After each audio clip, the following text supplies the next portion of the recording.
अस्सलामुअलैकुम, कैसे हैं आप सब। उम्मीद करती हूँ सब खैरियत से होंगे। वीडियो के टाइटल से तो आपको पता लग ही गया होगा। आज मैं अपने किचन में बनाने जा रही हूँ एक बेसिक से बिस्किट, जो कि हर घर की एक नीड भी है, चाहे मेहमान आ जाएं, चाहे आपके घर कोई इवेंट हो। और स्नैक टाइम में चाय के साथ तो हर किसी का दिल करता है कि चाय हो और बिस्किट ज़रूर हो। मुझे याद है वो ज़माना कि जब मैं स्कूल जाती थी, कॉलेज जाती थी, तो डेली जो है वो लाहौरियों का ज़्यादातर बच्चों का नाश्ता यही होता है कि या तो नाश्ता स्किप कर दें या करें तो हल्का फुल्का सा। तो मैं या तो लंच में या तो नाश्ते में बिस्किट लेके जाती थी। और मेरी ये जो दोस्त है ना, वो अगर वो सुन रही है उसको याद होगा कि मैंने उसको भी बिस्किट्स की इतनी आदत लगा दी थी, क्योंकि मुझे इतने पसंद थे बिस्किट्स, और अब वही आदत मेरे बच्चों को भी है।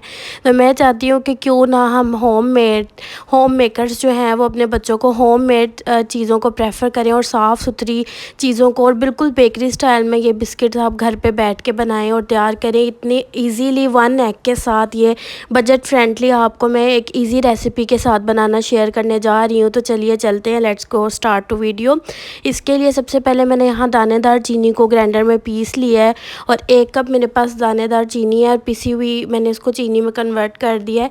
कोई आइसिंग शुगर बाज़ार से लेने की ज़रूरत नहीं है। इसमें 1 कप भी मैंने भर के घी का डाला है, और इसके बाद हमने रूम टेम्परेचर पे घी लेना है। और मेरे पास यहाँ स्मॉल साइज़ के अंडे थे, तो मैं यहाँ 2 ले रही हूँ। अगर आपके पास लार्ज साइज़ का एग हो तो आपने 1 एग इसके अंदर शामिल करना। याद रखिएगा हर चीज़ रूम टेम्परेचर की होनी चाहिए। अब इसको इतने अच्छे तरीके से हमने बीट करना है कि इनका टेक्स्चर जो है एक फ्लफ़ी टेक्स्चर में आ जाए।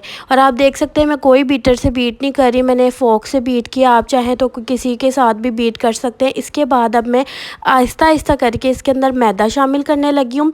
1 कप मैंने पहले मैदा शामिल किया। यहाँ पे मैंने जो है वो 1 टेबल स्पून ही बेकिंग पाउडर का इस्तेमाल किया। आप चाहें तो हाफ़ टेबल स्पून भी डाल सकते हैं। और यहाँ एक ज़रूरी टिप ये है कि इसके अंदर फ्लेवर और कलर लाने के लिए मैंने 1 टेबल स्पून भर के कस्टर्ड पाउडर के ऐड किया। आप चाहें तो कस्टर्ड पाउडर का वनीला फ्लेवर भी ले सकते हैं। मैंने यहाँ कलर नहीं ऐड किया कोई भी और फूड कलर वगैरह, तो मैं मैंगो फ्लेवर ऐड करने लगी। इससे कलर भी बहुत अच्छा आता है और टेक्सचर भी बहुत अच्छा आता है। अब इन तमाम चीज़ों को हमने मिक्स करके, जब फोक की मदद से मैंने पहले मिक्स किया हल्के हाथों। अब आप यहाँ देख सकते हैं कि मैं अपनी उंगलियों की मदद से इसको प्रेस आउट कर रही हूँ, ताकि ये अच्छे तरीके से, जैसे हम आटा गूंथते हैं ना, उस तरह से मिक्सचर बहुत अच्छे तरीके से एक दूसरे के साथ बाइंड हो जाए। इसके बाद मैंने सबसे पहले क्या करना है, ट्रे को सेट करना है जिसमें हमने बिस्किट बेक करने हैं। तो उसके बाद इसके ऊपर मैंने बटर पेपर लगा दिया, ताकि ईजिली हम अपने बिस्किट्स को उतार सकें। जो सबसे पहली डो मैंने रेडी की है वो आप देखिए, इसको मैं कुकी कटर की मदद से हार्ट का शेप दे रही हूँ। और यहाँ मैं अपने बेटे की भी हेल्प ले रही हूँ, वो भी मेरे साथ हेल्प कर रहा है। और बच्चों को बहुत ही मज़ा आता है कि हम इस तरह की कुकीज़ तैयार करें, क्योंकि उनको खाने का भी शौक़ है, तो बनाने का भी शौक़ ज़रूर होना चाहिए। तो इस तरह बच्चों को भी एक चीज़ आ जाती है और आपकी भी हेल्प हो जाती है। कुकी कटर के साथ बड़ी इजीली जो है ना ये कट हो जाता है। और अगर आपको थोड़ा सा भी लगे ना कि आपका बैटर अभी बहुत ज़्यादा सॉफ्ट है, तो आपने आहिस्ता आहिस्ता ग्रेजुअली जो है ना मैदा इसके अंदर डालना है। मैंने यहाँ तकरीबन 2.5 कप मैदा लिया है, और मैंने इसको आहिस्ता आहिस्ता डाला। अगर मुझे हार्ड लगा तो मैंने इसके अंदर थोड़ा सा ऑयल और ऐड कर लेना है। अब जो सेकंड नंबर वाले हमारे बिस्किट है, इसके अंदर मैंने सफ़ेद तिल ऐड कर दिए। आप चाहें तो आपको जो चीज़ें पसंद है आप उसके अंदर नट्स वगैरह भी ऐड कर सकते हैं। अब यहाँ देखें कि मैं बेसिक से सिंपल से वो वाले बिस्किट्स जो बेकरी में इतनी हाई कॉस्ट में मिलते हैं, मैं आपको लो कॉस्ट में घर में तैयार करके दिखा रही हूँ, बहुत ही बजट फ्रेंडली। और आप ये ख़ुद देखें कि 1 अंडे के साथ, और हमने तकरीबन 2.5 कप मैदे के साथ 1 किलो से भी ज़्यादा बिस्किट बना के घर पे तैयार कर लिया। और बहुत ईजी मेथड के साथ सिर्फ 1 डो और बिस्किट्स आप जितने मर्ज़ी चाहें, जिस तरह के चाहें आप इसको तैयार कर सकते हैं। अब मैं यहाँ आपको विदाउट कुकी कटर के दिखा रही हूँ कि आप कितनी ईजीली इसको जो है वो बिस्टिक्स की तरह तैयार कर सकते हैं। और ये तिलों वाले बिस्किट्स बन के तैयार हैं। अब इसके बाद थर्ड मेथड की तरफ चलते हैं। तो यहाँ मैं कोकोनट पाउडर यहाँ पे ले रही हूँ, कोकोनट का क्रश्ड बुरादा ले रही हूँ यहाँ पे।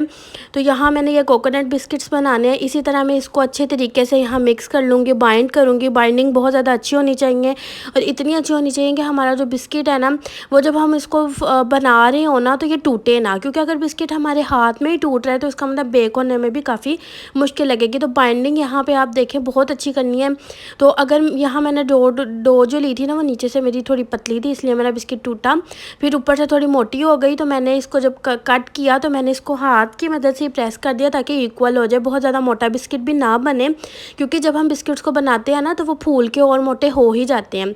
अब यहाँ पे 4 नंबर वाली डो की तरफ चलते हैं। तो मैंने यहाँ पे कुछ चॉकलेट चिप ले लिए हैं, तो चॉकलेट चिप कुकीज़ बन जाएंगी, जो कि मेरे बच्चों की मोस्ट फेवरेट कुकीज़ हैं और मोस्टली बच्चों की होती हैं।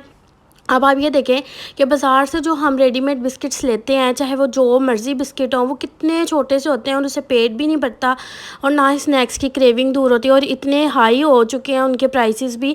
तो अब आप यहाँ देखें कि मैंने इन तमाम बिस्किट्स को शेप दे के ओवन के अंदर रख दिया। ओवन को पहले प्री हीट कर लिया था, फिर मैंने तकरीबन 150 की रेंज में ओवन का टेम्परेचर कर लिया। अब मैंने यहाँ पर तकरीबन चाय बना लिया और स्नैक्स टाइम के लिए मज़ेदार से हमारे बिस्किट, तमाम वैरायटी में बिस्किट बन के तैयार हैं। और यकीन करें कोई मानेगा ही नहीं कि ये बिस्किट आपने घर पे ख़ुद बनाया है।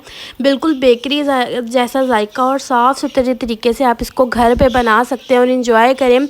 और अब आप देख सकते हैं कि ये कहीं से भी नहीं लग रहे कि आपने बाज़ार से नहीं है, घर पे बनाए गए तिलों वाले बिस्किट्स, कोकोनट वाले बिस्किट्स और चॉकलेट चिप वाले बिस्किट तैयार हैं। और एक बात जो बहुत ज़रूरी है वो ये है कि जब बिस्किट्स हमारे बेक हो जाए तो आपने फ़ौरन से इसको बिल्कुल नहीं उतारना, रूम टेम्परेचर पे आने देना है। और ठंडा होने के बाद जब आप इसका देखेंगे, जब आप इसको तोड़ेंगे तो आप इसका क्रिस्प खुद महसूस करेंगे ये कितने ज़्यादा क्रिस्पी हैं। और आप यहाँ चेक कर सकते हैं, मैं आपको दिखा रही हूँ कि कितने ज़्यादा क्रिस्पी बन के तैयार हैं। आप देखिए